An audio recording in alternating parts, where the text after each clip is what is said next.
And we are live. Hey guys, welcome back to the show. We have a lot to get through tonight. A lot of exciting stuff, a lot of current events, stuff that we could have covered a few days ago, but there's always that 3 day rule that you like to just wait and let things kind of play out and see what's really going on with it. So we're going to go through a number of things, as you can see from the title. But before that, I just want to remind everybody that we still have tickets available for our Hawaii conference, which is right around the corner, April 20th through the 24th on the Big Island. There's like just over 20 tickets left. So if anybody would like to join us on the Big Island, it's going to be a lot of fun. It's going to be a blast. We cannot wait. It's going to be more of a vacation than anything. We're just going to have a lot of fun with it and a great lineup of speakers. Laura Eisenhower, John Charles Moyen, his wife, Cara Bernarda, Heidi Tejana, Sky Cubby, myself, Arcturus um, Ra, Arcturus Ra, Debbie Solaris, who's a recent Solaris. add-on. So, and a lot of people might not know who they are, but trust me that it's going to be a great, it's going to be a great lineup. So anyway, Journey to Truth.online. That link is below, or maybe not. I don't know if I put the links in the description yet, but if you go to our website, journeytotruth.online, you can find all the information there. And a few other things. Our Secret Space Program documentary just premiered in a theater here on January 9th in Sedona, and it was a huge success. The theater sold out. The feedback was overwhelmingly positive. We're super excited about it. We are literally in the process of submitting it to Film Hub to get it out onto the streaming platforms. Stay tuned for a trailer. We have a couple trailers ready to roll here in the next few days. So, we don't actually get to choose the release date for the film. Unfortunately, that's up to the streaming platform. So that is something we can't give you yet, but once we know, we'll obviously let you know. And Aaron, I just talked to Chris today, and he's connecting us with a theater in California and Florida Oh, where nice. Badlands Media, Brad Zerbo did the 9/11 documentary. They premiered their Mhm. theaters there, so he has that connection. And he said it's like an easy, it's just done. It's a done deal if we want to do it. So Nice. we're going to look into premiering That's this movie amazing. in other theaters across the country. And in fact, I know a couple other people that know theater owners, so we might just try and hit up a few across the country and see what happens. And while we're waiting for it to be released technically, and yeah, so stay tuned for that, guys. Lots of information Yeah, coming up, or lots of exciting stuff coming up. And how are you doing, Aaron? I'm doing great. I'm doing really well. How are you? Perfect. A little tired today. Didn't get a whole lot of sleep last night, but kind of been excited to go over some of this stuff because the Greenland stuff is super interesting. The Yeah. Maduro, Venezuelan super soldier stuff is super interesting. We have silver skyrocketing. This whole financial reset is, we're on the verge of a major financial, well, collapse and reset, and a number of other things that we have in our notes. I made a little slideshow, but there's no shortage of things to talk about. But we're going to start with Greenland, and we're going to move into Venezuela and then some other stuff after that. But is there anything on your mind that you wanted to cover today, Aaron, that's I didn't mention? Not really. Okay. I think we're gonna cover all the exciting current stuff. Mhm. And there's a lot going on even today. I got an X with like obviously right now it's nearly impossible to keep up with, especially the stuff about Trump. Well, everything is about Trump right now, but it's impossible to keep up with it. So we're going to be covering stuff that's a few days old, just because I haven't. I just can't keep up with everything that's just flying through my feed all day. So Mm. we have some really interesting things we want to bring up, some videos we want to play. So let's just get into it. I'm going to share my screen and we'll get started. Is that one I want to share? Yeah, desktop one. There's the back end YouTube studio. Boom. Okay. You see that, Aaron? Oh, Yep. crap. I have to stop the share and share the sound. I almost forgot. Good Actually, catch. there should be a way to do that while. Now, how many of you know about the object in Greenland? Okay, stop that. Let's try that one more time. Sorry, guys. Apologize for that. That's something I wish it just did that automatically. Right.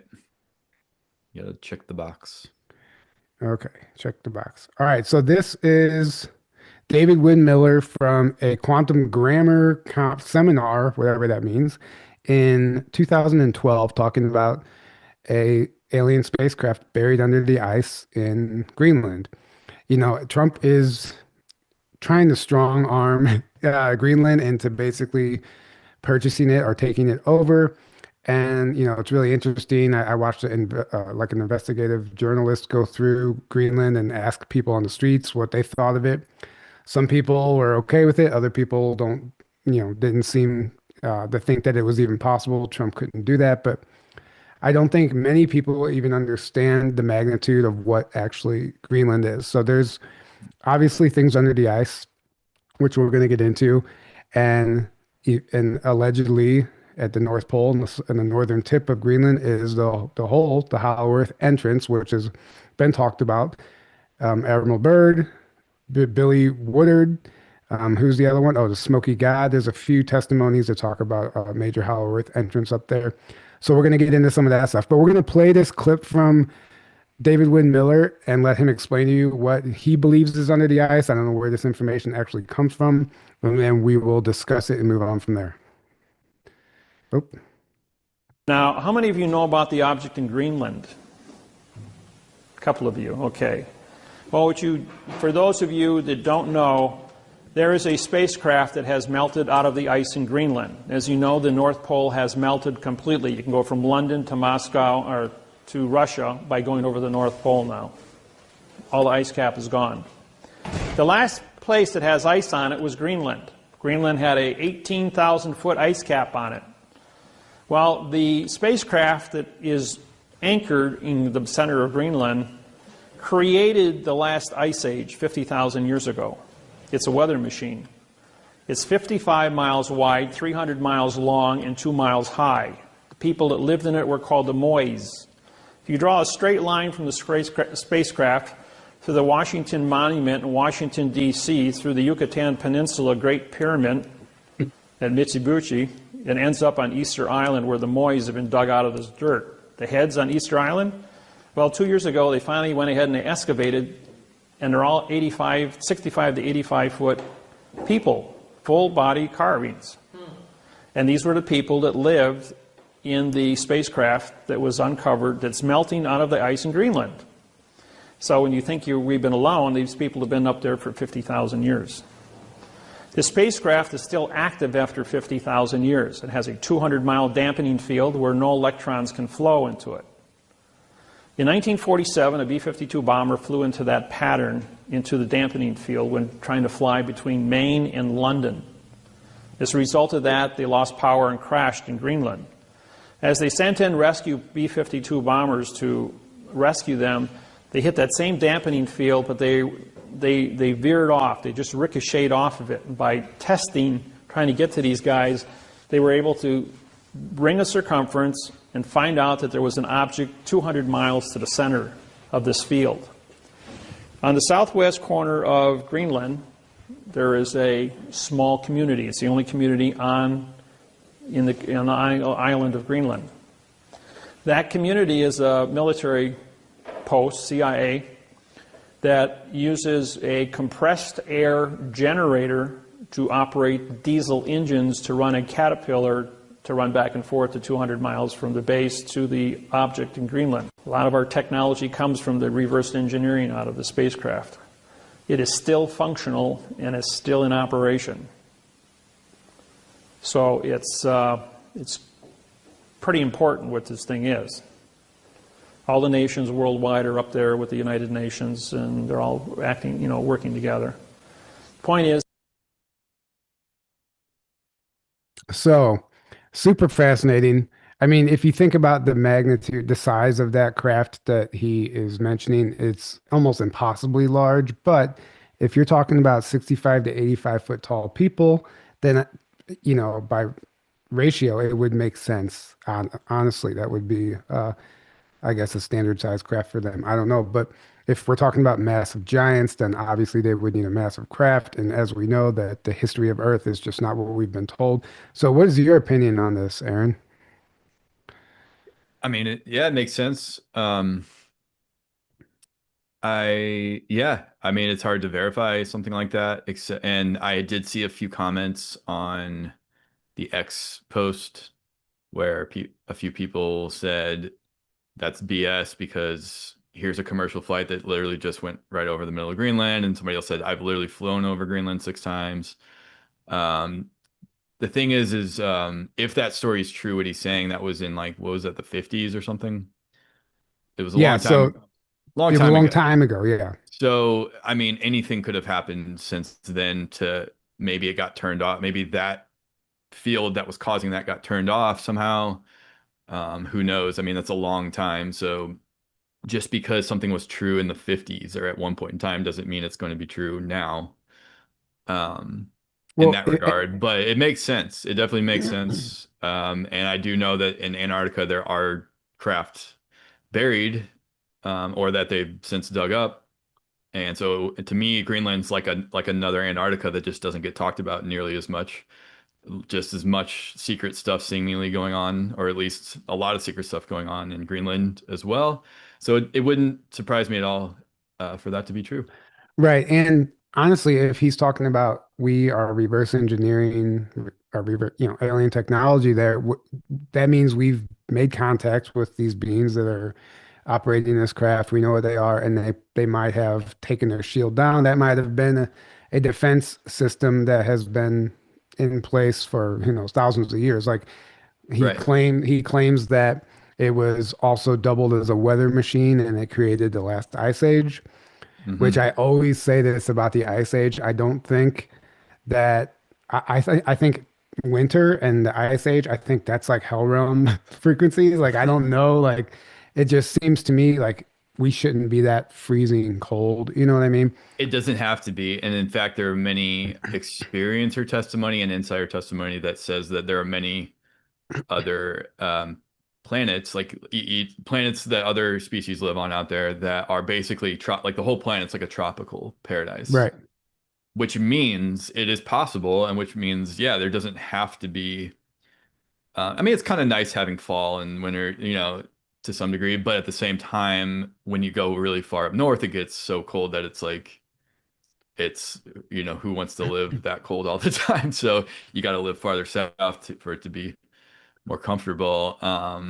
But I think it is possible that if we wanted to, we could make the entire planet with technology, the entire planet could be like tropical, And or at least not that cold, who's to you know? say it wasn't like that? Because when we listen to Right. testimonies of Atlantis and everything like Antarctica, there's literal evidence that it was a tropical paradise. Same with Egypt. Egypt was Yeah. tropical. Well, So, there's a pole shift that seemingly happened as well, because they're saying right.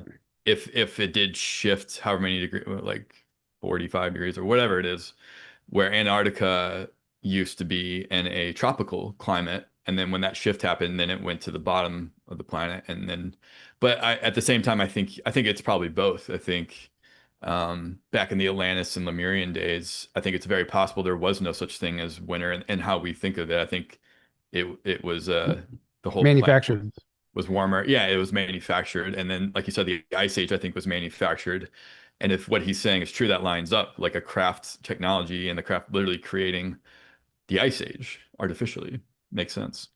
Yeah, I mean, it's just an intuitive thing. I feel like the ice ages were created to basically make it unbearable to live on the surface. Yeah, and in And Antarctica, there's literally like flash frozen animals and things that never decayed. They just got flash frozen like in right, I don't a think it few was seconds. natural, is all I'm trying to say.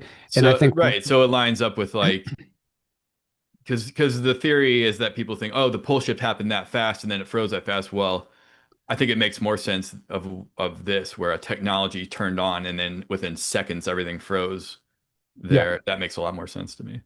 And yeah, I mean, what was I going to say now? Something about that, but it doesn't matter. I just don't believe, like they always tell us the hell is hot and fiery, but what if it's the opposite? What if it's actually like a frozen tundra? Like to me, that would be worse. That's worse being like Yeah, freezing to death. So I don't know. yeah. Anyway, I mean, they're both rough, but yeah, the yeah, extremes.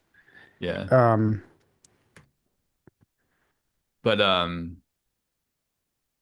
Yeah, I mean, Yeah. So let's, clearly, with everything, like everything about our planet and like the moon and the atmosphere and everything is so precisely engineered that we're able to survive on it that you know, right. there has to be very intelligent precision and design to. Yeah, I agree. So this is an article from Christy Allen. She is the host of Tsunami of Truth podcast. This is only part of an article. It's a very long article about Greenland and some other current events, but I'm just going to read through this part of it because it's very fascinating. If we're talking about a spacecraft that allegedly is a weather machine, then we have to consider what she's talking about here. So I'm just going to start reading through this. I need to move this little bar so I can actually see.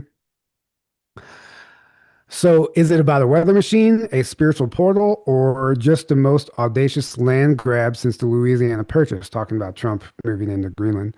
Let's break down the facts, the history, and the high octane weirdness of the Arctic, the new center of the world. As of January 2026, Greenland is no longer just a massive white wedge on the map. It's a geopolitical firestorm.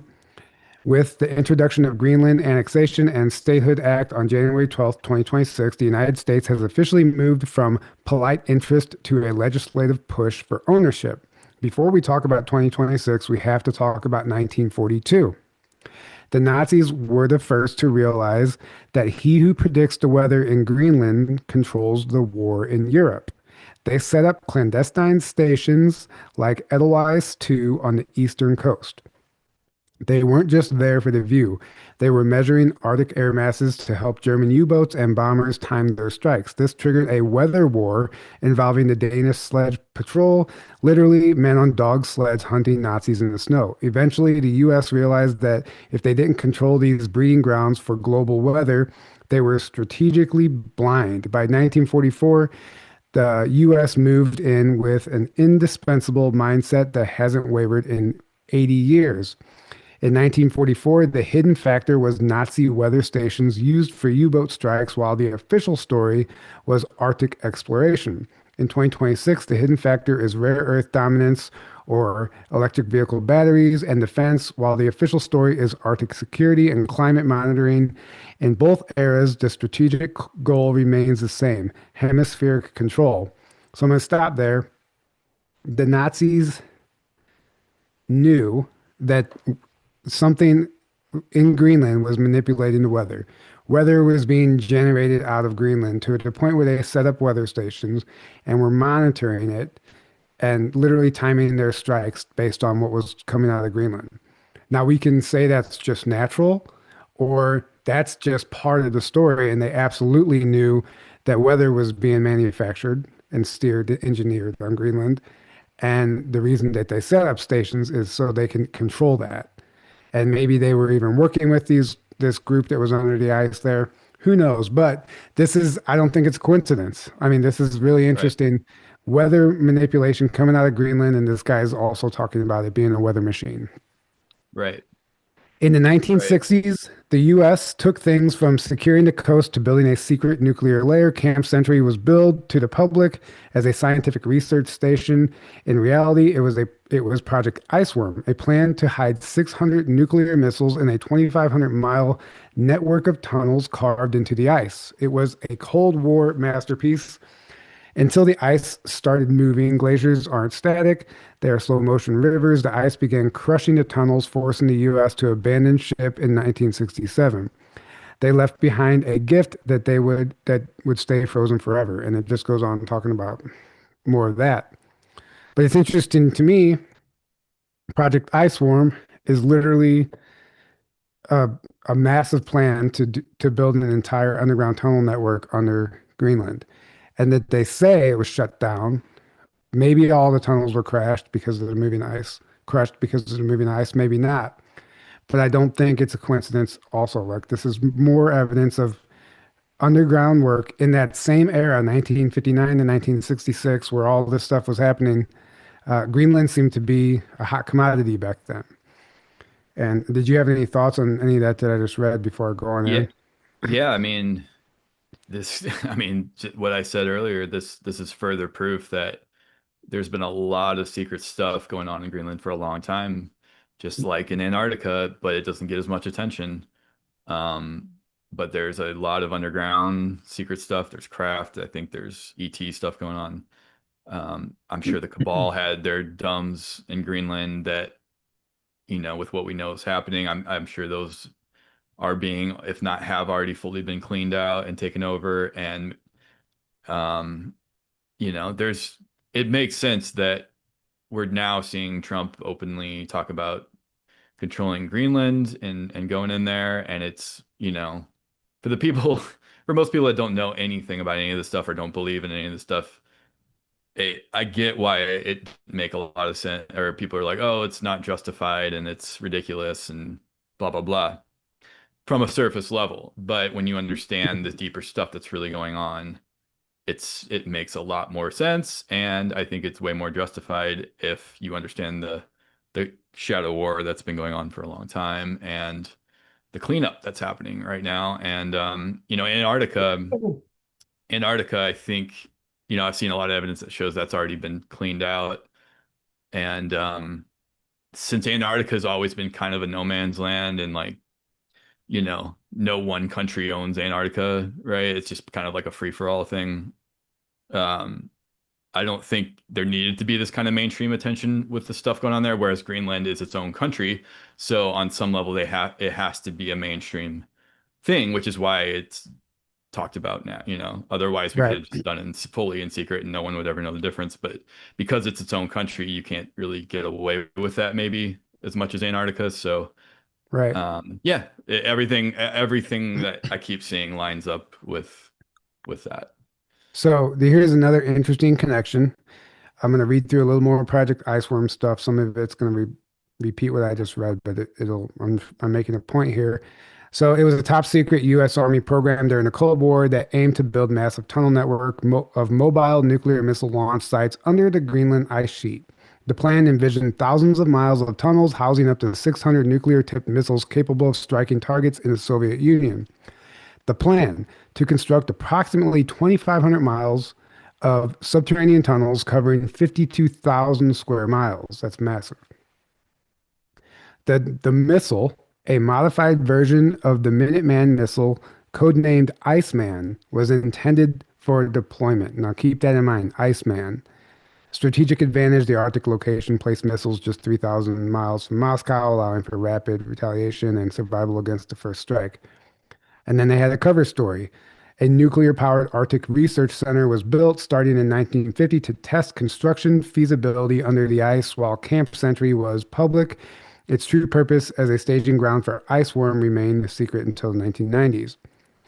So, the missile, a modified version of the Minuteman missile, codenamed Iceman, was intended for deployment. The only reason I think that's interesting because it reminded me of Transformers. In the movie, whenever they go under the ice in the Arctic Ocean region, they don't give a specific area, but Greenland would fall into that category. Mhm. It's called Project Iceman, and they find an alien technology crash landed under the ice, which is Megatron. But it's still, not a spacecraft, but it's interesting that they call it Project Iceman. And we actually have a literal Project Iceworm that's nicknamed Project Iceman. They're kind of telling us again in the movies that Project Iceman was really about an alien technology and not some missile program. That's my opinion. Yeah. And again, almost all, if not basically all science fiction, or I don't know if you call Transformers science. Yeah, Transformers science fiction. Yeah, absolutely. Yeah, yeah. They are literally telling you the truth. They're literally disclosing truth to you. And in fact, they're many times, as in this, they go as far as to use the actual names of the projects and real names and real, like on that level, even they're not even changing that. Right. They're just literally like they're going as far as they possibly can to tell everyone the truth, um, without saying, "Hey guys, this is literally the truth," because I guess they just can't do quite that, Right. but they can do And everything short of that. and Transformers talks about Sector 7, which is their code name for a secret facility under the Hoover Dam, which I absolutely believe is something there. And that's much more Yeah. than just a dam. All dams are. In fact, I think some of them, like the movie, what is that movie, 2012? The space arcs are literally like Yeah. hiding under the dams. Like it's so they're using the dams, the power generated from the dams to literally build these space arcs. So Right. just an interesting note. But anyway, so we have this, Trump is doing whatever he's doing right now. And a lot of people have a major issue, the whole No King protest, which is all manufactured and paid for, in my opinion. But a lot of people look at this as like a New World Order takeover, but I think it's actually the opposite.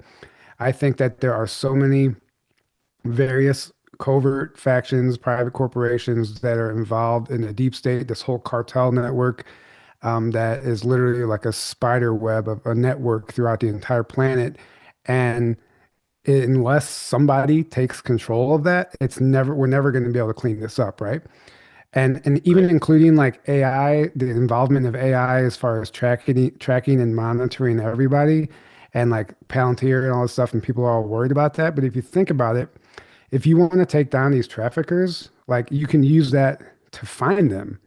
If you're going to literally use their tool to surveil us and track us, and use it to track them and surveil them and monitor them and their movements. And it's like using their technology against them. This way they can literally know exactly where the cartel trade routes are. And I wouldn't be surprised if some of that was absolutely happening in Greenland as well as South America, Venezuela, and stuff like that. So there's always more to it than understand, especially a lot of people that are mad about this don't even actually understand that there is a deep state, which you would think that it's pretty obvious by now, but based on a lot of comments that I see on Instagram and some of our posts, some people genuinely just don't. It's like they just, I don't know. They think that Trump's the Well, bad guy. We know all about yeah. that. Well, there's the two extreme polarities of the not understanding as far as I see it. And I get it. I'm not here to judge anyone. I'm saying I used to be there before my awakening, and even the early years of my awakening, I didn't fully get it. So the two extremes I see are either, like you said, there is no deep state, that's conspiracy nonsense. All that exists is this surface level, and there's no hidden stuff going on at all. That's BS. There's no proof, blah blah blah. And they're gonna they're gonna laugh at when you're talking about this stuff or ridicule or whatever. And then there's the other extreme that they fully understand there's a deep state. They fully understand there's hidden manipulations and groups going on, but they just think everything is that. They think everyone in power has to be that because they've fully taken over, so there is no other option. So, and they think Trump obviously is that. And again, I get it because on a surface level, certain things look like that. And but then they go around ridiculing and attacking anyone who who says anything different, and then I see them preaching the exact opposite of that, whereas like, a lot of the ones that are seemingly more spiritual, they'll preach love and light and like forgiveness and non-judgment, and then they'll go around doing the exact opposite of that and ridiculing and attacking anyone who talks about the stuff that we talk about. Right. And then they think Trump is just everyone just has to be in on it, and there's no changing that, and everything's obviously going down this really dark path, and there's nothing we can do, and it's going to be so horrible, and good luck kind of thing. Which to me is like that's like the ego trying to think it knows everything, for one, because again, I can see how it looks like that. But when you make a definitive thing like that, where you're like, well, uh, I know you're basically saying I know for sure what's going on, and you're stupid if you say something different, and there's no debate or discussion to be had there. Like I couldn't come to somebody like that and try to talk to them and give them my perspective. I would get ridiculed. I would get the door slammed in my face and maybe even laughed at and called names, right? Right. Um, but what we're trying to do is have a discussion. We're trying to give our perspective, and we're open to other things, but only in respectful, open, in a dialogue that is like that, not that is I'm right, you're wrong, I'm gonna fight you over it. And all this kind of stuff, which so there's like those two extremes going on of the people that don't understand the so-called conspiracy stuff. They don't understand the deep state exists. And then there's the ones that do, but they think they know everything. And um, you can't say anything good about anyone that's in a power position, which makes no sense, especially in the times that we're in right now. It's very unprecedented. And it's like, yeah, I think you could say that maybe for a lot of years up to this point in our history, but the time we're in now is a rapid change and is a rapid the really like um the ascension is ramping up, right now, and that means there is these new energies coming in and things are changing very rapidly. And I think we're in unprecedented times, which mean you can't really use that old logic anymore. Right. Um, you have to be willing to like, hey, everything I think I know, I can't really rely on from a from a like logical level because we're well beyond that now. Right. So what we're doing Yeah. is trying to dive into the deeper, we're just trying to dive in the deeper levels of what's going on. And this is to us, this is what seems to be going on. We're open to other perspectives, but only in a respectful way. But this is what seems to be going on. Right. And speaking of like absolute truth or fact, Ken Oliver in the chat, thank you for being here. He says, fact of the matter, the B-52 did not exist until 1952 in prototype fashion and did not fly until 55. So I guess that contradicts what was said about the bomb crashing into the dome, that energy field, right? The Mhm. bombers. But Unless you got the date wrong. yeah, unless he got the date wrong, or that is, if that's like a Wikipedia fact, we can't trust that. Yeah. Obviously, like when these aircraft get rolled out publicly, they've been in development for years, if not decades, before we actually see them roll out publicly. So, in my opinion, that could Mhm. absolutely be the case, as far as they may have existed far before that. And Yeah.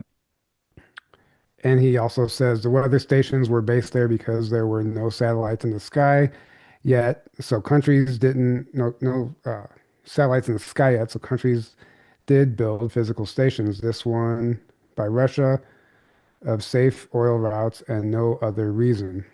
Um, Again, that's like an absolute matter of fact statement that I don't like. Sometimes I just want to ask somebody like, why do you think that you know that? Like, it's not like we're privy to all this like military intelligence and what's actually going on.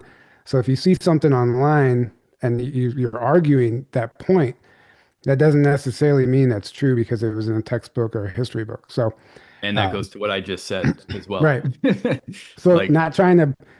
um, not trying to put you in the spotlight, Ken, but you're putting yourself in the spotlight by um, leaving some interesting comments, which is,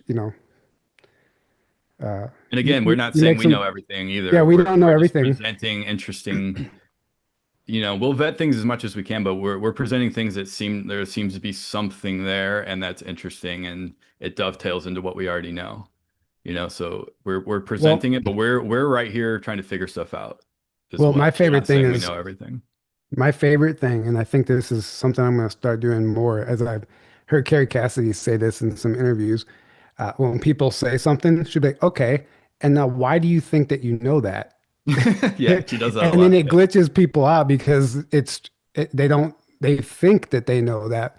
And she's like, well, this is all compartmentalized. There are so many other things going on outside of what you've been, privy Yeah. to. And Like then, they never thought about, they just assumed they were being told the truth and they never right. questioned. And she like highlights that fact and they're like, oh yeah, you're right. I Yeah. didn't And just she's like, why assuming. do you think that you know that? And then another one she said was, okay, who told you that and why do you believe them? Right. Yeah, Who so, told you that and why do you believe them? right. So these are things Right. that people don't ask themselves. They identify with things that they consider to be true, and then they'll go and literally debate people about it when we just have to have an open mind. So let's Right. move forward. Okay, Venezuela, super soldiers. This is absolutely fascinating and actually got me excited because I'm like, holy shit, they're just rolling this stuff out now. There's no hiding this technology. We've been talking about this stuff for years. In fact, Aaron, do you remember that super soldier video I sent you not that long ago about Chinese super soldiers, and they've been developing Mhm. super soldiers since like the Yeah. 40s and 50s. That Yeah. video is scrubbed from the internet. I clicked the link, it's taken down, Really? been taken down, and I tried.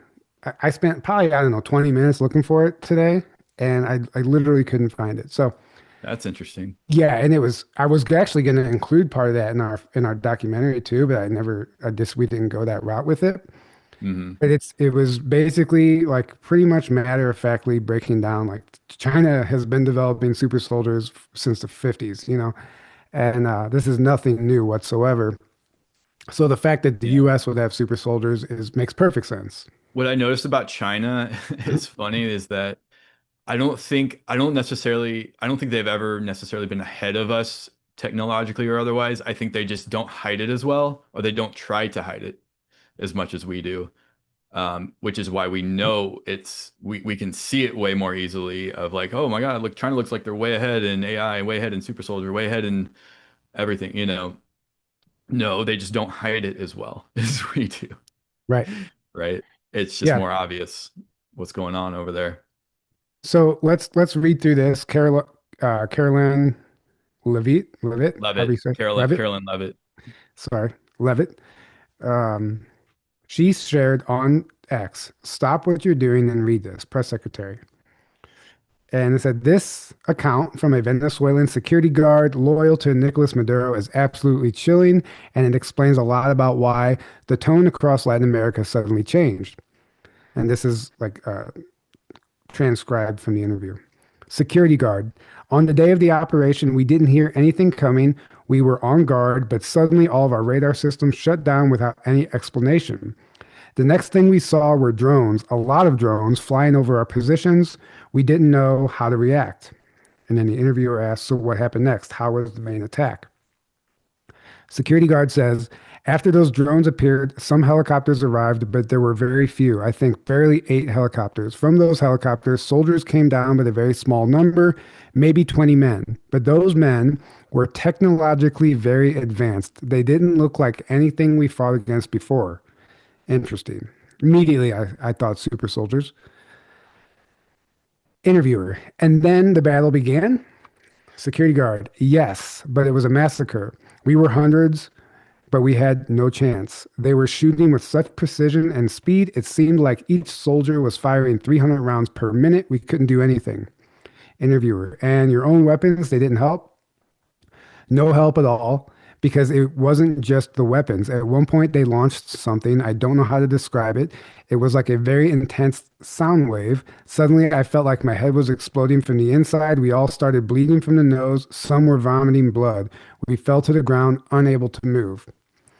Interviewer. And your comrades, did they manage to resist? No, not at all. Those 20 men, without a single casualty, killed hundreds of us. We had no way to compete with their technology, with their weapons. I swear I've never seen anything like it. We couldn't even stand up after that sonic weapon or whatever it was.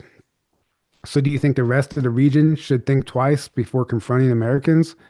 Without a doubt, I'm sending a warning to anyone who thinks they can fight the United States. They have no idea what they're capable of. After what I saw, I want to be on the other side of that. Again, they're not to be messed with. Interviewer. Now that Trump has said Mexico is on the list, do you think the situation will change in Latin America? Definitely. Everyone is already talking about this. No one wants to go through what we went through. Now everyone thinks twice. What happened here is going to change a lot of things, not just in Venezuela, but throughout the region. So that's fascinating. I've seen various opinions on this. The super soldier community is mad because the conservative community is excited about the super soldier news and that the super soldiers aren't getting the recognition they deserve for, you know, suffering in these programs, and these guys aren't getting paid. Like, again, like they could even know that these guys in Venezuela aren't getting paid. It's such a Right. funny thing. These people, I don't, it just drives me nuts. The people that A think lot of they know what they know. assumptions. Right. A lot of A lot assumptions. of Yeah. assumptions. And, or as if like they, I don't know. It's just funny to me. It is funny. Every Um, time. I mean, just every time something like, yeah, you're gonna get that. but to me, this is nothing more than superhumans all, very advanced super soldiers with implants and chips and stuff like we've seen in Halo. The series Halo depicts this beautifully, what a super soldier actually looks like. It's just a person who's basically been brought into this program and basically groomed and altered. Yeah, if anyone And wants to know what a super soldier is, if you don't already know, just go watch the series Halo, on and that Amazon will show Prime, on yeah, Amazon Prime for free, right? or And it Paramount shows, Plus, or whatever it's sorry, on. Yeah, Paramount Plus, or if it's anywhere else, I'm not sure, but watch that series, Halo. It's based loosely off the video game, right? right. Kind of generally off the video game, Yeah. and the video No, game too is the video game was first, I guess, disclosure of that, and then now you have the series Halo, and I it think just it's lays it direct out. disclosure of the secret space programs, the cloning programs. I Hmm. mean, the Oh yeah, a super lot soldiers. I more mean, than just super everything. soldier. Yeah, just a lot Uh, of aspects. Halo had Cortana, which is an advanced AI that everybody basically has on their phone now, like a version of a Cortana. So Right. that was way ahead of its game. And I even think that the concept of Cortana comes from the Sands of Time series. If you read that book, and that's basically an alien species, an entity that basically needed an interface. So it's Hmm. a technological device. Right. But I think that we're getting recognition. So Zero Hedge literally uses the term super soldiers in their article. White House amplifies shocking claims of U.S. super soldiers deployed in Maduro raid.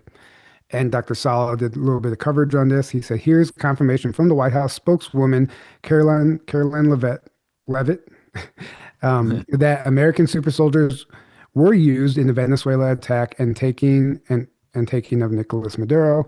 In the past, super soldiers have been used for covert ops, but never acknowledged to exist. This has changed to persuade Latin American leaders to capitulate to U.S. demands. And, there's a lot going on there too. They talk about the sonic weapon, and this is New York Post and Fox News, what the alleged sonic weapon used in Venezuela may actually have been. U.S. used powerful mystery weapon that brought Venezuelan soldiers to their knees during Maduro raid, witness account. It's not a theory.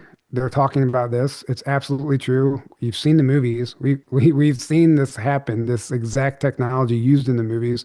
It's nothing more than voice of God technology, if you're familiar with that. They can beam it's like basically a microwave or an extremely low frequency, an ELF, at anybody and literally cause anything that they want. They can put voices in your head. They can make you break out in a rash. They can make you sick. They can make you bleed. I mean, they can play a loud, piercing frequency that would have the exact effect that this security guard was talking about happened to their soldiers. So this is something that was used to be on the U.S. Army's website. We've talked about the voice of God, many times. It's not a theory. It's been acknowledged that it exists, but now they're talking about actually using it in a situation like this. And Aaron, did you have anything to add to that before I go on? Um, no, I mean this is technology I've known exists for a long time, and I've heard other similar stories in the past of this type of technology being used. And so when I saw this come out, I'm like, oh, Right, you have literally the the White House press secretary sharing this. You have it's like they're literally just coming out and telling us now this is real and this they used this. It's almost like they keep like disclosing more openly and more straightforward uh, right, all the time. I've noticed these types of things, which is very right. interesting. And I see people also upset about that raid and how it's unethical and all this stuff, but like it's not like a global drug human trafficking cartel is not unethical. Like that's what we're taking down here. This is the Right. tip of the iceberg. People were like, "Oh, well, Maduro's not really the guy in charge. This is really somebody else running the show." That might be true, but the public doesn't know that. And look at the impact that it had for the Venezuelan people. And energy doesn't lie. So even if you take down their, figurehead, right? If you take down their puppet, Hmm.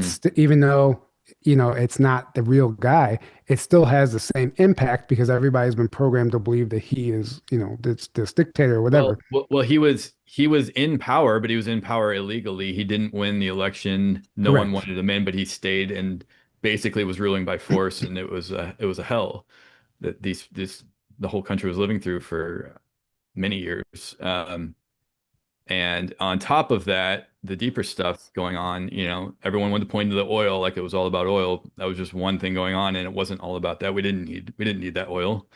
It was about China and Iran, and basically the cabal through China and Iran trying to use Venezuela as a launching pad to take over here, to do a lot of stuff that we can't allow them to do. And Um, yeah, yeah, go ahead. you just reminded me, 5 hours prior to that, the China prime or whoever it was, somebody from China was just in Venezuela talking with Maduro, and they had like Hmm. a secret meeting, and 5 hours later, the United States comes in with super soldiers and just wipes them out and captures them. And now, I mean, you've seen the movies, everyone like is talking about Trump like working with and talking with like the people that were surrounding Maduro. Well, of course, they have all the intel. So it's either listen, Hmm. you work with us and give us all the ins and outs of your entire network, or, whatever it is, death, we put you in prison, whatever, the other alternative is. So of course, they're going to be cooperating. I don't think they have a choice. And many of the people involved in that network probably don't even want to be involved. They're born into it. And you have to think about what this cartel is. So these, thanks to the CIA, we've seen the movie American Made with Tom Cruise. Thanks to the CIA, these cartels were even allowed to set up shop down there and build an army and successfully traffic drugs in and out of the country because it's been allowed by the deep state. And they have been sitting pretty for so long that they thought they were invincible. They thought they couldn't be touched. They thought they had this ironclad network that couldn't be destroyed. And we just literally went in with this advanced technology and just proved them all wrong because honestly, these guys are just kids that are thrown into this and given guns and weapons and drugs and satisfied with women and all this stuff and the trafficking. Um, these aren't high, this is not like a high IQ drug trade cartel, right? These people did not see this coming and they don't know how to fight against something like that. And they're all controlled through fear. So what do you think happens whenever a whole army of super soldiers comes in? They're gonna drop their guns because they're already scared of their own leaders, right? So they're not gonna fight back Yeah. because how can they? Well, yeah, and, I mean, it just sounds like we outmatch them in technology by far. They're probably using frequency weapons and scalar weapons, and who knows what else, um, free energy type stuff, that they didn't have or couldn't match. And you know, Right, it's not a might equals right situation, but it is a might is able to enforce right, situation. And I believe at least they're it's not about one group being perfect because that doesn't exist in that way, but it's about there is a group that is for humanity and is doing the best they can to to clean up this satanic cult that has taken over the planet for a long, long, long time. And this is how it's playing out in the end game of that right now. These are just details of how it's playing out. And I know right. it can look scary when you don't understand any of that, but that's what we're trying to do on this show. We're trying to dive in to the deeper details and the deeper stuff so that you can understand what's really going on. So it's not about we don't think we know it all and we're believing nonsense and whatever. No, no, no. Like we've been researching this stuff for years. We, we're doing the best we can with putting the pieces together, and this is what looks like behind the scenes is really going on. And it And makes sense on the surface level. Once you understand what's going on at the deeper levels, things start to make sense on the surface level. That's all it right. is. And if you want to take this a layer deeper, I saw Joe Rogan covering this. Since Trump came into office and started just sniping these cartel boats out of the water and stopping that supply from coming in, the drug overdose statistics have drastically dropped because the suppliers, the Mhm. dealers aren't getting the drugs anymore. So they're not selling as Right. many drugs. So there's less overdoses. And I can only imagine now that we have Maduro and like we've really cut it off. what that actually means for the health of Americans that have been, purposely, been born into this drug network. And obviously, these like sanctuary cities and stuff are set up to fuel this and distribute these drugs and keep these people committing crimes and violence in the streets and homelessness and all that stuff. That's really where this all spawns from. So if you can Right. cut that off and these people can't get their fix anymore, well, for one, they're not going to overdose. For two, they're going to be forced. Like, listen, I don't have drugs for you anymore. You're going to have to go somewhere else. They're going to be forced to recover. And sometimes the withdrawal symptoms and recovery can also be just as deadly. But this is part of the process. Like this is part of the cleanup. You got to clean up the streets. You got to stop the drugs. I mean, it's not just, there's so many layers to this. And everybody just Right. wants to be mad at Trump, not understanding what this is actually going to do in the long run. Right. And these ICE raids and all this stuff, and like this woman who was just killed because she ran over an ICE officer. I mean, I saw the pictures of her. She literally looked possessed, like she had demons in her eyes.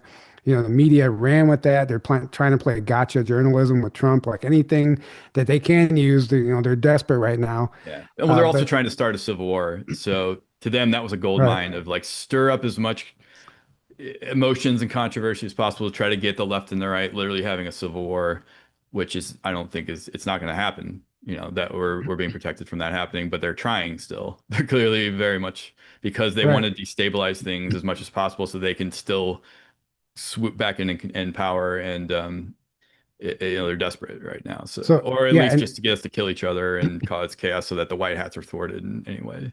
right. And here's a great question from Mrs. B. So were these super soldiers pulled from their bodies and have no recollection? Many say they have no recollection of missions and also say that they are being taken.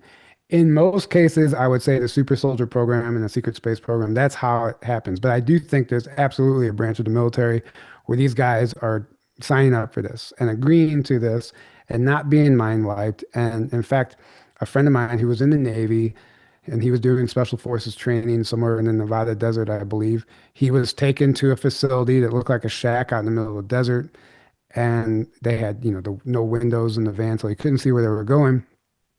But when he got there, he said on the other side of the base, these men rolled up in these on Harley Davidson, these like choppers, these motorcycles.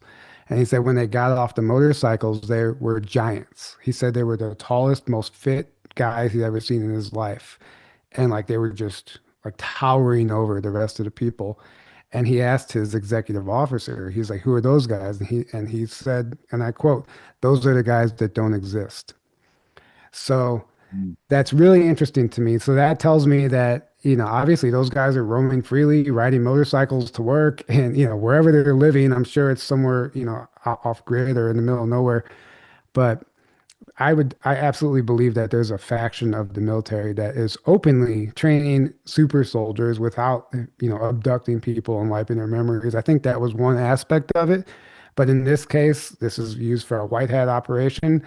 And maybe or not, we don't know. I'm only speculating here that these guys consented to this and are probably being paid, to do this.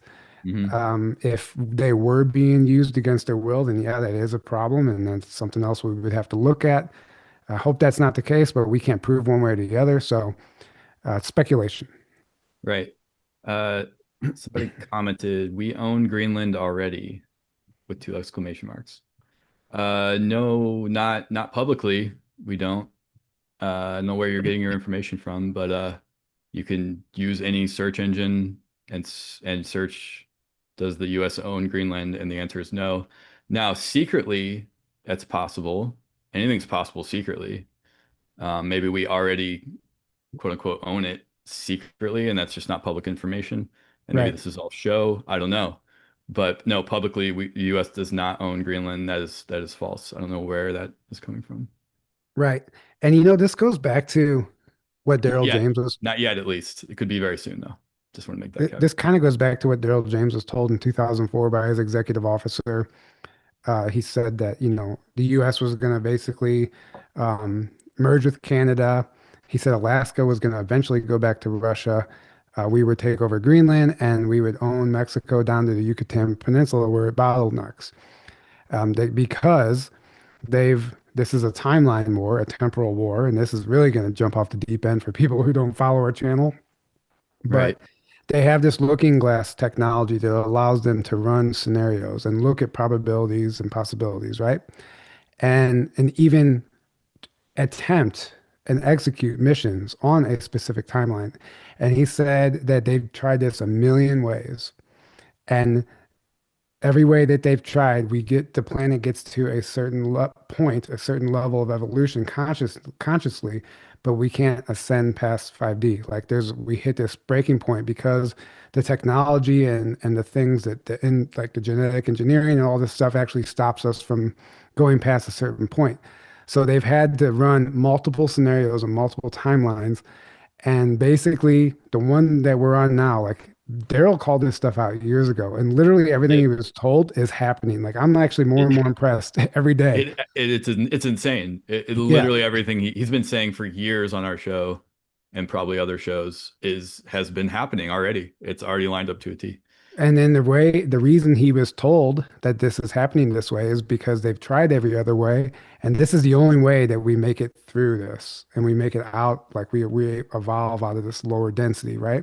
Hmm. And he said people aren't going to like it. Most people are going to be confused and they're not going to agree with it. They're not going to know what's going on. And Daryl asked, he's like, how are people going to respond? And they said, it doesn't matter. It actually doesn't matter because this is the only way that works. And it's not going to make sense. But we've ran the scenarios and this is what we have to do in order to basically shut down this global cabal. So that's Right. just another aspect to consider. Not saying that we know that's 100% true, but everything Daryl was told, like, is literally playing out verbatim. So we have to consider that, sometimes intel comes through that is not misinformation, and we could actually be looking at a global cleanup, what we believe is happening. Right. Katie Rain says Candace Owens has been talking about Looking Glass. She says Charlie was a time traveler. Yeah, There you go. I wouldn't doubt it, honestly. right. Okay, speaking of time travel, literally perfect segue. So in 2013, Call of Duty Ghost came out, and it literally basically predicted what we just saw happen in Venezuela. So it was set in 2027, not 2026, like a lot of people think. I fact checked that. So this raid in this game that came out in 2013 was set in 2027. So Call of Duty Ghost showed a fictional military operation in Caracas back in 2013, a detail that stood out at the time because it placed a U.S. style strike in Venezuela's capital. The same year, Nicolas Maduro rose to power as president of Venezuela after Hugo Chavez's death, shaping the country's leadership for more than a decade. Fast forward roughly 13 years from that game's release date and Maduro's election, and on January 3rd, 2026, U.S. forces carried out a real time military operation in Caracas that resulted in Maduro being taken into custody and brought to the United States to face federal charges. Quite literally, the exact plot of the video game that was Right. set, that came out in 2013, but was set in 2027. So they're a How year did they off. know? Just Look, days before, this is even more interesting. Just days before that, on December 21st, 2025, legendary game developer Vince Zampella, co-creator of the Call of Duty franchise, tragically died in a high-speed crash. Just days before what a this raid. coincidence. Yeah, he With was the taken. reported timing placing his death exactly 13 days before Maduro's arrest. So you have 13, the game comes out 13 years before. Then you have the developer dying 13 days before. Just interesting numbers there. Three seemingly separate events spanning fiction, political history, and real world geopolitics, or yeah, now align on timing, location, and unexpected overlap. Does this look like coincidence, prediction, or something more? Tell us in the comments. So, if what Daryl says is true, they've ran these scenarios and they have this looking glass technology. They know the future. When you listen to Trump and people in the administration talk and you look at their body language, absolutely. They've seen the time tunnels. They know what the future holds. They know what's going to happen. Right. And you can tell by their body language, like, oh, this guy knows the future. Like they know exactly what they're doing. It's hilarious to me. Like it's so obvious, but for And people so that many insiders have talked about Looking Glass or right, time viewing technology. Um, and Yeah, you just look at all the thing like the Snake Eyes movie with every detail of Charlie Kirk's assassination was in that basically. Or the movie The Um, Shooter, was it The Shooter that predict like was the exact plot of Trump's assassination attempt that's right. I down to the forgot it. exact Yeah, city, down to Butler, another Pennsylvania, one. down to and in Another the one. movie and the plot was they intentionally miss. They wound them, they Hmm. intentionally miss to create, basically a narrative and an agenda. But Right. So there's another one. Now you look at and this video game. It's every detail of what just happened. right. And when I made a post on TikTok comparing that the plot of the movie Shooter to the Trump assassination attempt, they literally took my channel down. Like that was, I had to start over. You got Yeah. too sensitive of info Aaron, there. I'll let you read this one. You sent this to me. This is more evidence of time travel and Trump. Yeah, I somehow stumbled across this. I don't even remember how today. So apparently in 1989, I just learned this today. Three top executives for the Trump organization were killed in a helicopter crash.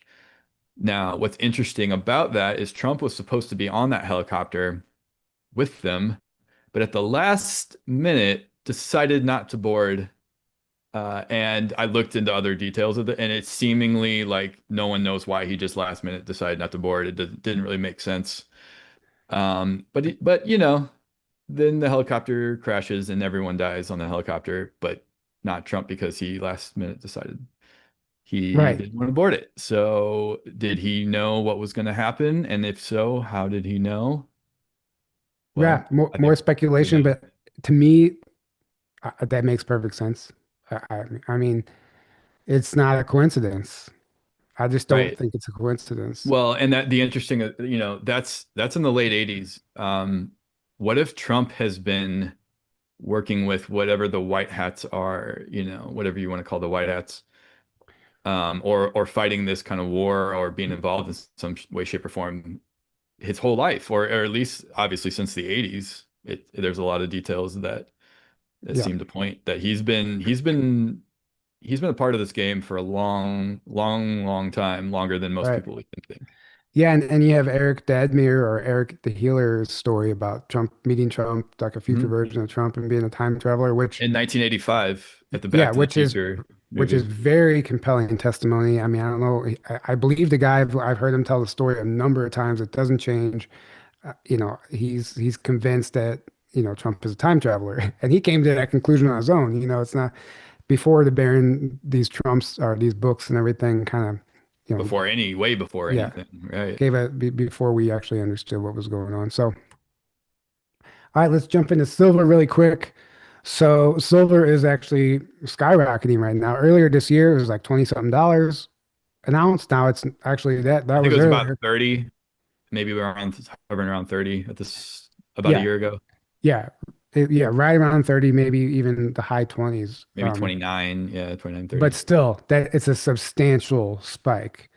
Yeah, And this over 3x people say that since then. when silver skyrockets, it literally marks the collapse of the central banking system. And Hmm. I've actually linked um, this X account here, this post, because I like what this guy said. I'm going to read through it. So this is from No Limit on X. He said, "This hasn't happened before, never.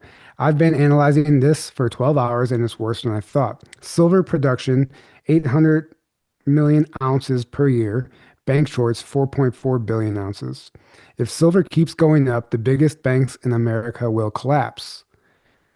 Which I don't think a lot of people think this is a bad thing, but I'm like, this needs to happen. No, it's a great thing actually. Yeah. Here's what I uncovered. Yesterday, silver hit 92, then dropped over 6% in a few minutes, pumped back up around $91, and now it's crashing again. I've spent 20 years in these markets. Most people see a normal correction, but I see a trap. At $90 an ounce, their combined short position is now a $390 billion liability. That's larger than a market cap of most global banks, larger than the market cap of most global banks. This is literally survival. Survival. The banks are doing everything they can to stay afloat, and I agree. Why the dip to $86 overnight? They had to do it. If silver had broken $100 yesterday, margin calls would have liquidated those banks. They unloaded paper contracts during thin overnight liquidity to force the price down. But look closer at the physical market. While the paper price dropped $6, lease rates went vertical. The cost to borrow physical silver is skyrocketing. We are in backwardation. Spot price equals futures price. It means people don't want paper promise in 6 months. They want metal now. The math is terminal. We know the shorts are 4.4 billion ounces. We know the annual mining is 800 million ounces. But at $90 an ounce, the recycling supply dries up because people hoard. And industrial demand, AI chips, solar, electric vehicles, and elastic, they must buy at any price to keep factories running, which is true. The demand is there. BOFA and Citi aren't just short the metal, they are short the industrial revolution. Okay, BOFA and Citi aren't just short the metal, they are short the Bank of industrial. America is B of A. Okay, thank you. Bank of Thank you. America. Which, interestingly enough, side note, Bank of America's, I don't know if it's a CEO or somebody within Bank of America administration came out and predicted silver could hit as high as $309 an ounce, which is a very peculiar number to Very predict, specific. very Yeah. specific. Very And this isn't like some crazy conspiracy theory YouTuber or somebody with this X account. This is a guy from within the banking system himself coming out on X saying that he believes silver could hit $309 an ounce. So the force majeure is next. I warned you 2 weeks ago about cash settlement. It's already starting in the wholesale markets. Dealers are quoting unavailable for 6 week delays for volume delivery. Yeah, so if you try to buy silver online right now, there's major delays. In fact, they stopped selling it for a little bit Yeah. because they couldn't even, the price was moving too fast. They couldn't even sell it at the proper price. Right. So when the price snaps back above 92, and it won't stop at 100. It will gap to 150 overnight when the first major short declares force majeure. So, I mean, we don't know if that'll happen, but it could. It'll Look it definitely up hit right 100, now. It's little over 90 right? again now. So, but Which if is you still zoom out to like the 1 year or even the 5 year, you can just see it's like a steady, parabolic. right? It's going parabolic right now. Right. It's insane. And then, okay, so the two markets are detaching. The screen price at $88, a fiction maintained by algorithms, and the street price is unobtainable. They're shaking the tree one last time to get your physical, but do not sell. We are witnessing the death of the paper derivative market in real time. Ladies and gentlemen, welcome to the commodity super cycle. How do I know all this? I've been in macro since 2003, and I've called every market top and bottom for over 10 years. From now on, I promise to share all my moves publicly for everyone to see. And then he kind of shows some other stuff. So that's just one aspect of this, but I absolutely agree that the rise of silver will undermine the central banks and cause them to collapse. And I think that's the beginning of the financial reset that we've all been waiting for. Yep. And I do think XRP is going to be skyrocketing probably in the next year, I would say, at this rate. But the I'm next 2 years, I'm getting like spring feelings about XRP too. I could easily see that. Yeah. At least to see it start moving. And honestly, there's some manipulation there and suppression there. And when Lily Nova tapped Oh, into it, massively. yeah, Yeah. when she tapped into it recently, she saw basically chains holding it down and it's being Hmm. artificially suppressed, just like silver. Yeah. And and in fact, if you really watch XRP, which I'm always checking it, it's sometimes it's just so fabricated. It artificially Yeah. stays at like 208 for like a strange amount of time, and it just stops moving. And I'm like, that doesn't make any sense. Like it doesn't Yeah. move like it should Right. Or when it starts taking off, it just gets hammered down seemingly for no reason. every time. And there's little pullbacks are normal to some degree, but like not to the degree that it gets hammered back down. It's like, okay, there's some and silver the same thing. they're even still trying to do it with silver. You can see where it just gets hammered down seemingly for no reason. Right. And you're like, what the heck's got, well, there's all Yeah, this yeah, but we can see the manipulation. evidence now with silver because they can't even hide their They moves can't anymore because they're hide it. desperate. They're Right, desperate. right, right. But at some point, both of those they're not going to be able to, they're just not going to be able to do that very, very, very soon. And they're both just going to take off. But silver might go first. I don't know. We'll Right. see. Well, And there's like the silver's already taken off. XRP, there's like the XRP curse. Everybody says anytime a big announcement's made about XRP, it actually tanks instead of like does what it should be Because doing. yeah, well, people treat it as a sell the news event. Yeah. Um, yeah, that's another But reason. but what I found was huge is Amazon is now adopting XRP as a payment Hmm. form, and mainstream media was literally covering XRP. It made multiple, Yep. Operation Mockingbird Media. They're talking about it now, so it's being Trump's seen. talked about it. I mean, Right, but it's being seeded into the collective. Banks are yeah, adopting it. It's You can actually use XRP to buy like NBA tickets and stuff. It's slowly being integrated. The foundation is being built. It's not like this illusion. Actually, all the evidence is there, and it's building an infrastructure for a bigger future. And people said this is exactly they're following the business plan that Google used.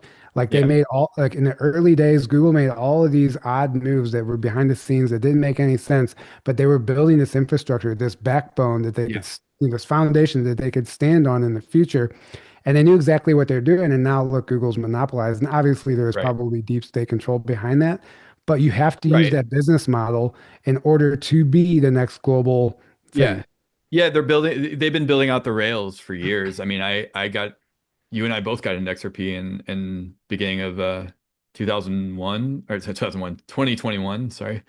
Right. So we've been in it for 5 years now, and um I started, because of Jace, and I started heavily researching it and researching Ripple, the company that works with, they don't own XRP, they work with XRP and the XRP ledger. If they went away tomorrow or today, XRP would still be around, still be used, and still be extremely useful and used by someone, by a lot of people, and a lot of Right. institutions still. So people, the lie that it's centralized, it's a banker coin, centralized. No, like that, it's not centralized. It can't be centralized. That's a lie. I think that's a propagated lie to get that I think the deep state puts out and propagates to get people to, especially in the crypto community, to like have a bad taste in their mouth and steer them away from XRP, to Right. to put all these lies out about it and about Ripple. And So that's why I think it seems like the people that are guided to it are guided to it spiritually and synchronistically, because we don't just look at like that kind of stuff. We see the value in it, we see what's happening, and then we're like spiritually guided to it. yeah. In my And opinion. so Lily Nova is in the chat. Somebody actually asked a good question. So they said XRP is another cryptocurrency like Bitcoin. What makes it so special? And Lily says, yes, XRP is a cryptocurrency, but it's different than Bitcoin. Some Yeah, say it will be part of the quantum financial system. So here's the thing. Bitcoin, what people don't understand, I learned about Bitcoin years ago, me way too. before my awakening, because I was in the bar scene and I was a partier, and my Mhm. friend, one of my friends who was a bartender, was teaching me about Bitcoin because that's how they were buying drugs online. Drugs. Lots of people use it. Yeah, they were Drugs and using, other shady, yeah, and he shady would stuff. tell me, he's like, no, dude, like we're paying with Bitcoin, and it's like this whole network, and like in his case, they were sending DVD cases through the mail, and the drugs were in the Mm. DVD cases, Yeah. and but they were using Bitcoin. But if you really look into it, Bitcoin is what they call the pedo coin, which it's Yep. been used to pay for human trafficking and literally Massively. Yeah. to auction off children and sell children on the black market, unfortunately. And Right. I forgot what his name is, but he said if you knew what was really behind Bitcoin, you would sell immediately. Oh yeah, And that's Dan Pena. He's a yeah, he's a multi-billionaire, by the way, multi-billionaire, super inside connections on those levels. Yeah, he said if you knew, this is a famous that in the XRP community, at least, like this clip goes around all over the place. He's like, if you knew what I knew and you knew who created Bitcoin, you would sell it immediately, or he said if that came out, if that information ever came out, it would go to zero instantly. He's like, instantly, it would go to zero. right. And Yeah, he I said mean, this very confidently, like he knew for a fact this information, and take it for what it is. It's still you could say, okay, it's still just a guy saying it, but it's a guy in a position that he would know this information, and he is saying it very confidently. And that's just one thing. I've seen many, many things that show the deep state has been working with Bitcoin, and they've been working with crypto. I mean, they were working with the whole FTX scandal, and FTT was like FTX's coin, and that was being used. Sam Bankman-Fried was a puppet. His parents were big deep state people, and that was being used to money launder for the deep state and to create money out of thin air for the deep state Right. and all that kind of stuff and crime and all the rest of it and trafficking probably. Well, Well, Bitcoin has been used as that as well, and the only reason the Bitcoin is like the number one coin is because it was the first. Well, Bitcoin was like think of Bitcoin like a early clunky prototype coin that like okay they got it out there and now they had to create something that actually works with that actually works for being a financial coin, which is technically what Bitcoin was supposed to do. It's supposed to be a currency. It's supposed to be used for currency and as a financial coin, but it's super super slow, super super expensive to use and super clunky. I mean there's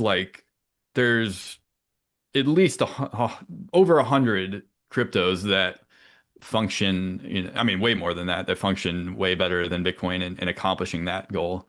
But XRP just happens to be the biggest financial coin that has the XRP ledger already built out. They have a massive company working with it that's making deals, that's helping build out the rails, that's getting everything in order.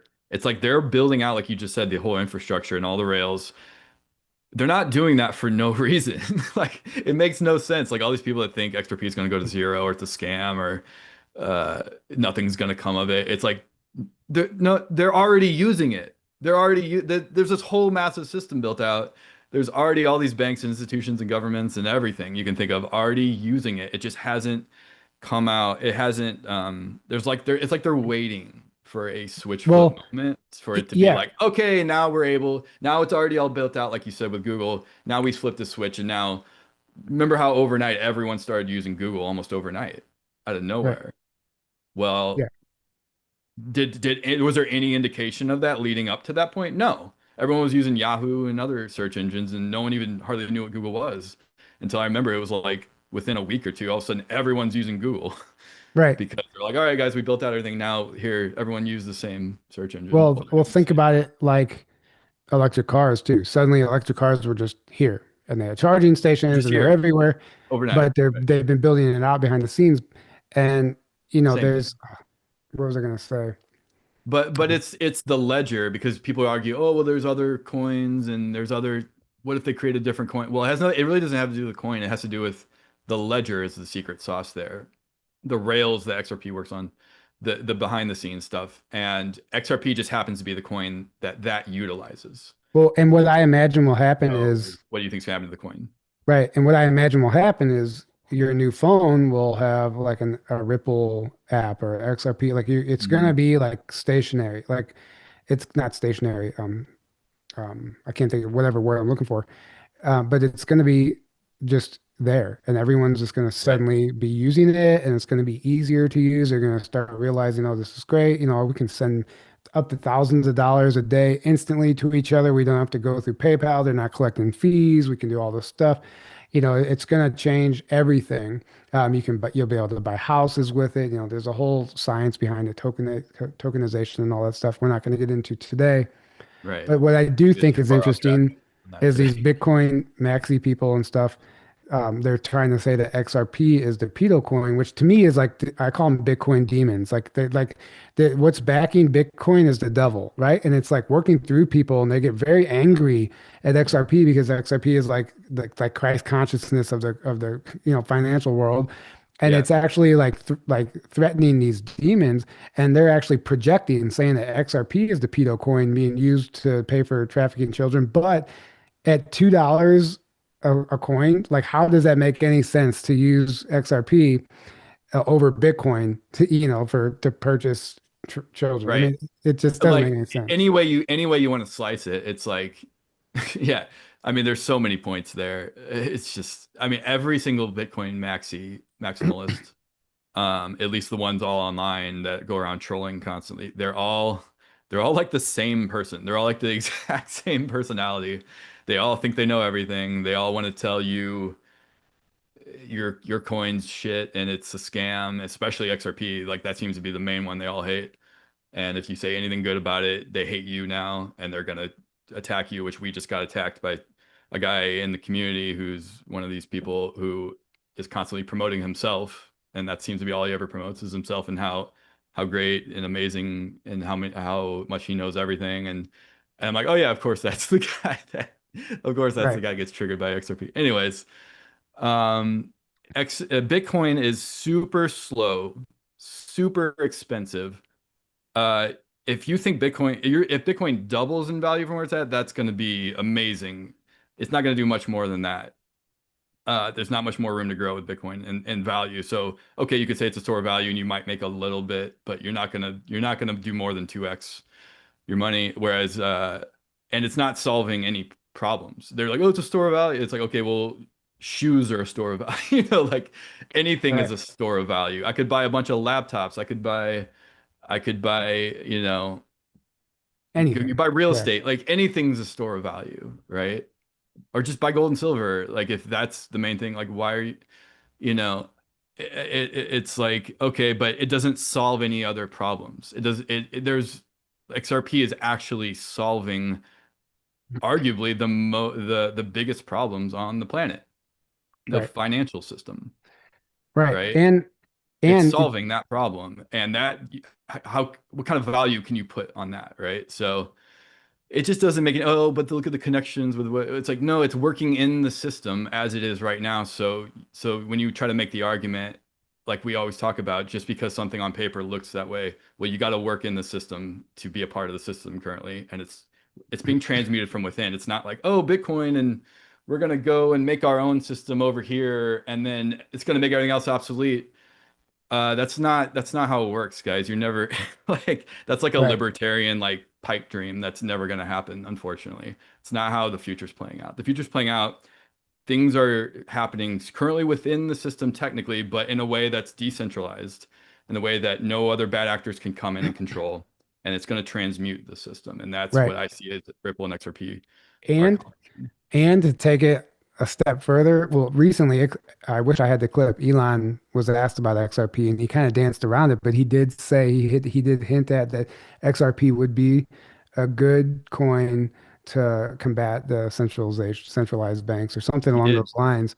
And he's been for a while. There's been little clues that he really knows about XRP, but he couldn't come out and fully say Everyone it. everyone's waiting. They can't, it's like they all have this plan and they can't quite pull the trigger Hmm. on an XRP yet because it's not all in place. Like certain Right. things have to fall into place. Exactly. And and there's been a few people that claim that cryptocurrency in general is interplanetary. It's like interstellar. It's been used on other planets before, and like Hmm. extraterrestrials use it, and it's being adopted here on Earth. And it'll be for like cross-planet transactions and stuff like you'll be able to like pay like if we move into a Star Trek future, which actually this is a perfect segue. Elon Musk is talking about this. If that happens, we're gonna need something like XRP or just cryptocurrency in general to make financial transactions interplanetary. And if we do establish bases on the moon and Mars, which we already have, but publicly, right? If that does become something where we colonize space, then you would need something aside from a paper dollar, you know? Right. Right. So I'm You're gonna not play you're not going to this. be able to use normal currency interplanetary and Right, the galaxy, right? You need something like crypto, and you need the right. right types of crypto to do it, So let me right? play this next clip of Elon talking about Star Trek future, and it'll kind of just dovetail it with what I just said. The purpose of SpaceX. It's like we want to make Star Trek real. Okay? We want to make Starfleet Academy real. So that it's not always science fiction, but one day the science fiction turns to science fact. And we have spaceships going through space, big spaceships, with people going to other planets, going to the moon, and ultimately going beyond our star system to other star systems where we may meet aliens or discover long dead alien civilizations. I don't know, but we want to go and we want to see what's happening, and we want to have epic futuristic spaceships with lots of people in them traveling to places we've never been to before. And he even goes on to talk about like a Starfleet Academy type of thing. Like we want a Starfleet Academy. We want bring people into these programs. So I think that's a Yeah. fascinating. I think it's fascinating. Obviously, we know that kind of stuff already exists. At least we believe it exists, and there's a lot of evidence to support that. But publicly, this is, I think, what we're going to get right now, unless some major overnight disclosure happens, which I don't honestly see happening. And then, just for fun, I find this very interesting, and a lot of people do as well. Melania Trump shared this herself, but there is a film coming out worldwide in theaters January 30th called Melania. And all the Q community and the conservatives, everyone's expecting there to be plenty of comms in this movie, and people are going to be watching it like a hawk, like reading between the lines. Like I'm going to go see it just as a research project, and I'm going to play the trailer just for the heck of it, just to close it out, and then we'll go start wrap things up. Here we go again.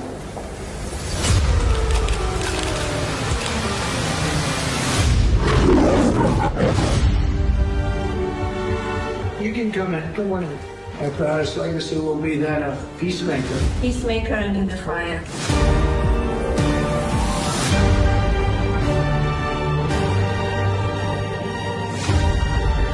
Beautiful. Together with like-minded leaders, we have a voice. Is it safe? It is safe.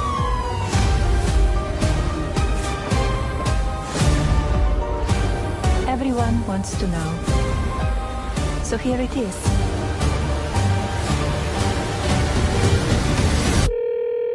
Hi, Mr. President. Congratulations. Did you watch it? I did not. Yeah, I will see it on the news.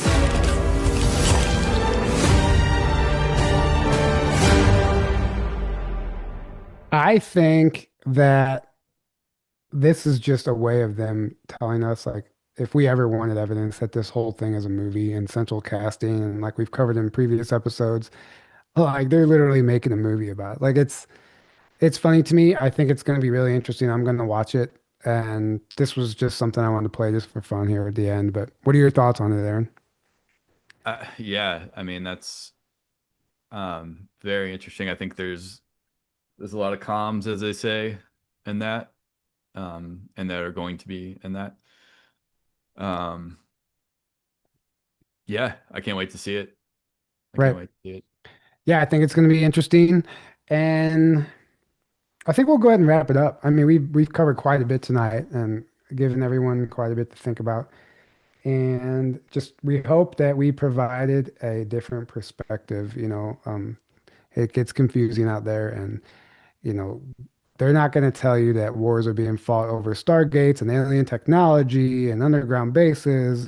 So they're going to, tell us that we invade Venezuela for oil. They're always going to use a natural resource thing. Like people still believe that somehow, like that's what actually this is all about.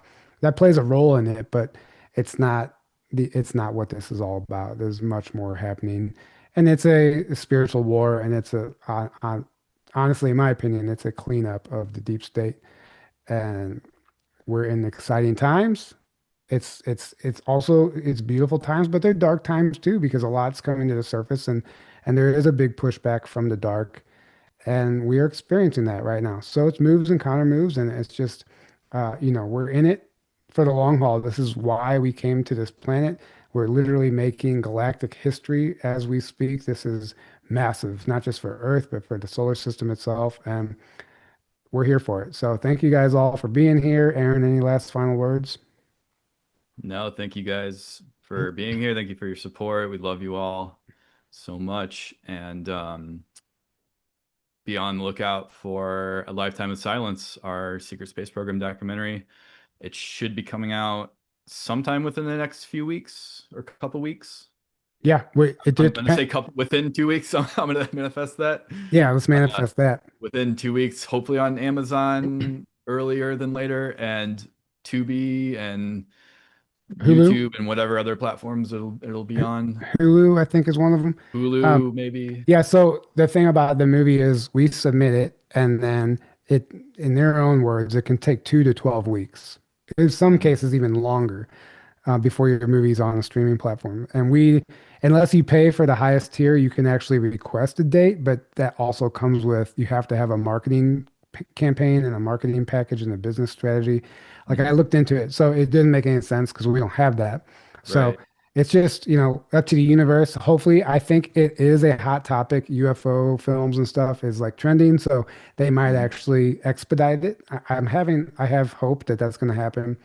And be on the lookout for the trailers. We have two different trailers. Aaron made a trailer and I made a trailer. We did two different trailers, and we're going to be releasing those soon. I wanted to get it uploaded to Film Hub and get that process rolling, and then we'll have the trailers. And I have a big weekend ahead of me anyway. The Odyssey conference is here at Sedona, so I'm going to be busy with that. And then once we're done with that, actually, it's Sunday. We have an amazing episode with Alondra Markman coming out. We get deep. It's not for everybody. It's more for people who've been in this for a long time. You might even be lost. We talk a lot about other timelines and the secret space programs and just a lot of things that might confuse you. But if you understand it, then you understand it. And that's a great episode. Very deep conversation. And that'll be coming out on Sunday. So stay tuned for that. And if you would like to join us in Hawaii, Journey to Truth online. There's still tickets available. April 20th through the 24th on the Big Island. It's going to be a lot of fun. We cannot wait to see you there. It's our first time going overseas for a conference, and we cannot wait. So grab a ticket today. Start planning your trip. There's like only 20 something tickets left, and it's in April. It's right around the corner. And yeah, Journey to Truth online has all that information. Stay tuned for details about the documentary. And oh yeah, Katie Rain says the documentary is so good. So yeah, the feedback Thank you, was all Katie. the feedback was very positive, overwhelmingly positive, I thought. It was so great to hear that. Yeah, Oh, thank you. Anna Sophia says so much. you guys are actually quite awesome. First time here. Check out author Lou Baldini. Great rabbit hole. Thank you for joining us for the first time. out. We're glad you enjoyed this. And yeah, guys, we're going to go ahead and wrap this up. Thank you so much for being here. We love you. Can't do this without you. And until next time, have a great evening. Good night. Good night, guys.